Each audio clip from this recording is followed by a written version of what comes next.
Oi, gente. Hoje nós vamos para o nosso terceiro papo. Tivemos um papo sobre cognição, um papo sobre Olimpíadas e hoje é o nosso papo sobre oficinas. A primeira pergunta que se faz é: oficina, aula, recreativa, conteudista? Eu não gosto muito de separar essas questões, porque nos seus encontros com os alunos você tem momentos em que você precisa de uma atenção individual para desenvolver determinado tema, e então seria um pouco mais conteudista, não haveria uma leveza de recreação. No outro momento, você pode formar duplas, pedir que um convença o outro para ter uma única resposta a cada dupla. E, claro, finalmente, há aqueles momentos em que você vai fazer uma atividade fora de sala de aula. Isso é que os alunos gostam de chamar de oficina, porque sai daquele ambiente comum e eles vão achar um espaço, uma liberdade maior quando a gente vai para o pátio. Adoram, evidentemente. Então, nós vamos hoje fazer um painel sobre o que nós já conseguimos fazer na escola. Claro que para esse ano a pandemia nos atrapalhou bastante, mas nós fizemos um número imenso de oficinas no ano passado e a gente queria fazer um painel disso. Nós trabalhamos, na verdade, tanto no ensino fundamental, quer dizer, no ensino infantil, quanto no fundamental e no médio. Então, vamos começar a fazer uma rápida passada. Oficinas desenvolvidas como essa. Essa foi uma recreação, né? As crianças cortavam papel com tesoura, mudava a forma, né, daquela cinta de papel, invertida ou não. Houve a participação de vários pais, foi muito interessante. E a gente consegue formar coraçõezinhos, a gente pode formar molduras com essa brincadeira das cintas de papel. Isso as crianças se deliciaram. Uma outra atividade que a gente desenvolveu foi origami. Dobradura de papel é extremamente importante a criança ter contato com isso, porque quando ela for estudar geometria, ela vai perceber que o fato de ela ter aprendido a dobrar um quadrado ao meio, ou como um guardanapo, né, pela diagonal, já vai dando a ela a percepção: dobrei em duas partes iguais, então tem a mesma área, tem a mesma superfície. Vocês verão no final dessa nossa apresentação o quão importante é brincar com papel quadrado de origami para perceber ângulos. Por exemplo, você dobra o papel algumas vezes e diz assim: se eu fizer um furo aqui, quando você abrir, onde é que esses furos estarão no papel? Tudo isso dá uma cognição geométrica extremamente interessante para as crianças que brincam com origami. Vamos em frente. Essa foi uma oficina que a gente desenvolveu com o primeiro ano. E esse jogo Uno, a maioria das crianças conhecia, e a gente pode desenvolver uma série de sequência com as crianças extremamente produtiva. Por exemplo, pode separar por cor, pode separar por número, pode pedir para ordenar em ordem crescente ou em ordem decrescente, pode querer que eles formem com duas cores apenas, cada um escolhe duas cores. Eu quero o número de 1 a 9, mas alternando as cores. Vai ter a mesma quantidade de cartas azuis e verdes ou vai sobrar uma? Olha o sobrar. Nem se falou em soma, nem se falou em subtração, mas já está se pensando em sobrar, em resto. Então você vai criando esse conceito concreto, né, com as cartas, para depois você conseguir chegar no conceito abstrato. Vamos para outra. Essa é uma oficina mais técnica, né? A gente ensina para as crianças centímetro, metro, decímetro, litro, mililitro, mas eles não sabem o que é isso. Eles sabem o que é a palavra, mas eles não vivenciaram o que essas medições significam. Então, nessa oficina, a primeira que a gente faz, e fizemos em várias turmas, eu acho que todas as turmas do Fundamental 1, é medir a própria altura. Dá uma confusão dos diabos, porque eles são apresentados à fita métrica e muitos deles nunca viram a fita métrica. Então, a fita métrica, de um lado, está, digamos, de 1 a 150 centímetros, que é 1,5 m. Do outro lado está escrito ao contrário, do 150 para o 1. Então, eles têm que se adaptar e perceber como é que eles vão contar. Vão contar de trás para frente ou vão contar de frente para trás? Então, isso é extremamente interessante e fizemos isso em praticamente todas as turmas. E olha que interessante. De repente, a menina pensou em medir contornos, esqueceu que estava medindo uma altura. Então, ao invés de esticar a fita até o chão, porque nem cabia, a menina tinha mais do que 1,5 metro, ela contou o pedacinho do rodapé, ou seja, roubou 1 centímetro a mais para a altura da colega. Capacidade de recipiente.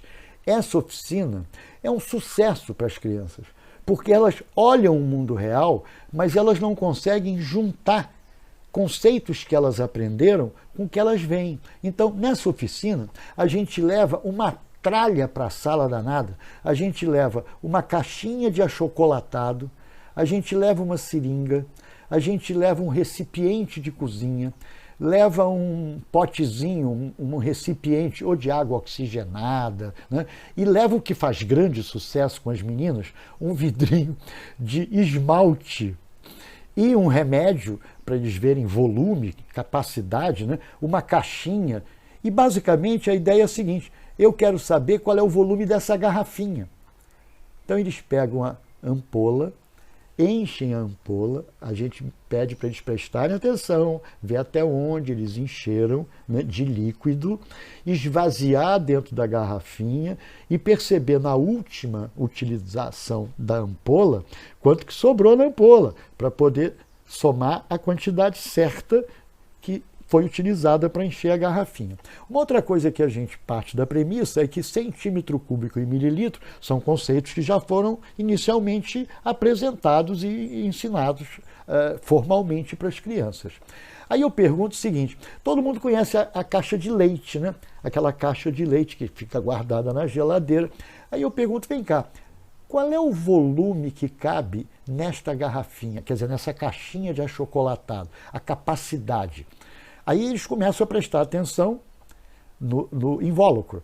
Então é muito interessante a gente acostumar as crianças a olharem os invólucros, ver peso líquido, peso bruto, ver se tem açúcar, se não tem açúcar, né? E aí a criança começa a participar um pouco mais do mundo real com os conceitos que ela já estudou. Tem vitamina isso, tem vitamina aquilo. Então, esta oficina leva as crianças ao delírio. Eles ficam impressionados com o que são capazes de fazer manipulando esses volumes. Por exemplo, a caixinha. Pode medir as dimensões internas da caixinha. E aí eles sabem, porque já estudaram, que para calcular o volume de uma caixa ou de um recipiente, digamos assim, no formato de um paralelepípedo, basta multiplicar as 3 dimensões. Aí eu digo, então lá na casa de vocês, vão pegar a caixinha de leite, medir e ver se dá 1000 centímetros cúbicos. Porque 1000 centímetros cúbicos, eles aprenderam que equivale a 1 litro. Assim como 1000 mililitros. Vamos para outra. Ordem de grandeza é uma farra danada. Essa eu fiz fortemente com o 7º ano ou com o 6º ano, no ano passado. Eu chego e já faço uma pergunta completamente maluca. Qual é a altura do pão de açúcar? Não tenho a menor ideia. Se você perguntar para uma criança o que são 50 metros, ele não sabe, de uma esquina da escola até a outra, se aquilo é 1 quilômetro, são 2 metros ou 50 metros, porque ele não viveu isso ainda, ele não internalizou essas distâncias, essas medidas. Por isso que eu brinco, dizendo que eles sabem as palavras, mas eles não sabem o significado interno. Então, essa pergunta ninguém responde. Aí eu vou diminuindo o exagero. Qual é a altura do prédio que está ali em frente? Porque o 6º ano fica para frente do prédio, sai aquela galera toda correndo para a janela para olhar lá para o céu para ver o tamanho do prédio. Ninguém, obviamente, é capaz de responder. Aí eu desço um pouquinho mais o exagero. Qual é a altura da nossa sala de aula? Aí é muito engraçado, porque eles chutam, né? Eu digo, não, pera um pouquinho, vamos usar os neurônios? Aí eu desço ainda mais o conceito. A porta da sala. Aí eu pergunto, vocês sabem a minha altura? Qual é a altura de vocês? Vocês já mediram. Então eu chego perto da porta, peço para uma criança pegar a fita métrica e medir a minha mão, mais outra mão, para ver quando que chega lá na porta. Aí eu dou um chute, 2,10 metros. E para o teto, falta quanto? E nessa brincadeira, eu volto de marcha ré. Ou seja, então a altura da sala já dá para chutar, né? 3 metros, antigamente realmente a gente chama isso de pé direito, e por aí vai. E o prédio? Se cada andar são 3 metros, 10 andares são 30. Aí eu brinco, vem cá, o Pão de Açúcar é maior que esse prédio? Quantas vezes? Aí eu passo um dever de casa. Vocês vão procurar na internet qual é a altura do Pão de Açúcar e qual é a altura do Corcovado, para saber quantos prédios desses de frente aí da escola são equivalentes em altura ao Pão de Açúcar e ao Corcovado. Uma outra oficina que eles gostam muito, eu me esqueci desse pequeno detalhe. Eu vou para as medidas da sala só para cutucar nessa oficina o conceito de área, né? Se você tivesse umas lajotas para botar na sala, quantas lajotas caberiam se cada uma delas tivesse 1 metro por 1 metro? Eles não se dão conta que a sala deles tem aproximadamente 4 metros por 10. Então eles medem com a trena e ficam surpresos. 40 metros quadrados. Então vamos em frente. Essa é maravilhosa, é para as crianças um pouco mais velhas, o danado do π. Então eu peço que eles meçam o contorno na quadra lá do colégio, né? A bolota central da quadra, e aí eles medem com barbante e medem a largura dessa bolota, que a gente chama de diâmetro. Então eu peço um balde para a área de limpeza, meço em volta do balde com a fita métrica, meço a largura do balde e começo a brincar com eles. Vamos dividir quantos diâmetros cabem na circunferência. Então eu peço para eles cortarem um barbante do tamanho da largura da bolota, seja do balde, seja da bolota da quadra, e aí eles desenrolam o barbante que eles mediram a circunferência e se dão conta que é o triplo aproximadamente. Pois é, esse aproximadamente é o danado do π, que vale 3,14. E aí eles se dão conta que aquela fórmula imbecil 2πr, e que nós somos os culpados por escrevermos dessa maneira, porque se a gente escrevesse 2r vezes π, que é o tal do 3 aproximadamente, eles decorariam facilmente que é o triplo do diâmetro, porque 2r é o dobro do raio. Não é? Vamos em frente. Essa é a última que eu quero abordar, que é uma, digamos, um exemplo de uma oficina muito técnica. Aqui a ideia é a seguinte, eu quero que eles me digam, para cada uma dessas figuras em azul, que fração o azul representa do quadrado em volta. Então, por exemplo, aqui, lembra que eu falei do origami? Da gente dobrar papel? Qualquer criança diz que a parte azul é a metade.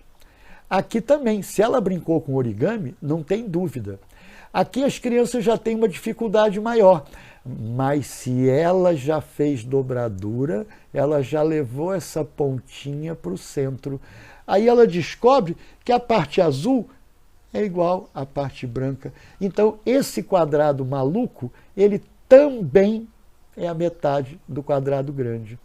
Então, claro que nessas figuras existem situações mais sofisticadas, onde a gente aborda aspectos para crianças um pouco mais velhas, mas com que objetivo? Desenvolver a cognição, obviamente, geométrica. Então, com essa visão do que a gente andou fazendo, a gente encerra essa nossa série de 3 oficinas, de 3 palestras, de 3 papos, e a seguir as crianças que tiverem se matriculado no nosso trabalho vão ter oportunidade de brincar com uma série de oficinas. Então, obrigado a vocês.